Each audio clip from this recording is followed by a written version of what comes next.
আমি চ্যালেঞ্জ করে বলি, বাংলার জমিনে সবচেয়ে বড় হানাফি কেউ থাকলে ডক্টর গালিব আছে, আর কেউ নাই। আসো আমার সঙ্গে চ্যালেঞ্জ করো। হানাফি আমি বুঝি না, যারাই মুসলমান আছেন প্রত্যেকে বলছি দয়া করে হকপন্থী হন, বাতিলপন্থী হবেন না। মানুষের তৈরি বানোয়ার তৈরি বাদ দেন, কোরআন হাদিস ধরেন।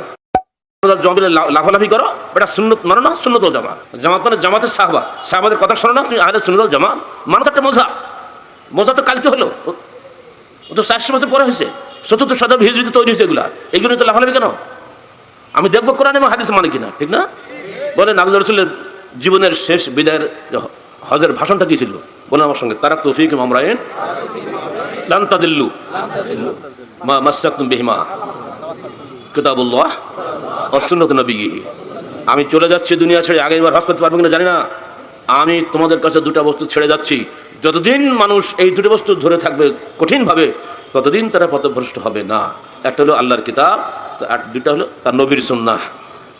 এই কথা মানবো আমি না সানুজা মানবো? রসুলের কথা আগে না মানুষের কথা আগে? শাহাদাত করবে আল্লাহ রসুল, আমার ইমাম বা পিছা করবে। এত সস্তা না জান্নাত পাওয়া, বুঝতে পেরেছেন? আগে আকীদা ঠিক করো। আমি নবীকে ভালোবাসি, ইয়া নবী সালাম আলাইকা দেই না, জীবন দেবো নবীর জন্য, কিন্তু সালাম আলাইকা দেবো না। কারণ আমার নবীটা দেন নাই, দিতে বলেন, এটা রিয়া। নবী রু এসে গেছে, আরে বাপ রে বাপ, রু এসে দেখতে পাইছো?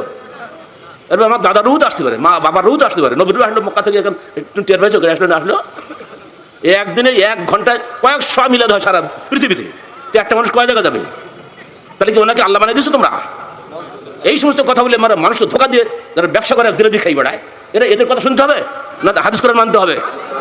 এই কথা আমরা ব্যর্থহীনভাবে বলি, কারো ভয় করে কথা বলি। আর এই জন্য গালসের বড় দোষ না। যতক্ষণ কণ্ঠ থাকবে আজরাইল আসার আগ পর্যন্ত এই হক কথা আমরা বলে যাবো।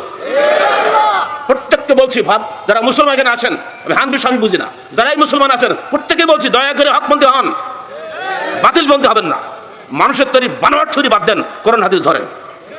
ধরলে বড় পীর সাহেব বলছেন, বড় পীর কিন্তু আমরা বলেন, আপনারই বলেন, তিনি বলছেন আহলে সুন্নাত ওয়াল জামাতের দ্বিতীয় কোনো নাম নাই আহলুল হাদিস ছাড়া।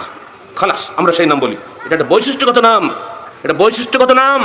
প্রত্যেক ভাই মুসলমান যারা আমরা আছি, যে মযহাব করি না কেন, আমরা সবাই মুসলমান ভাই।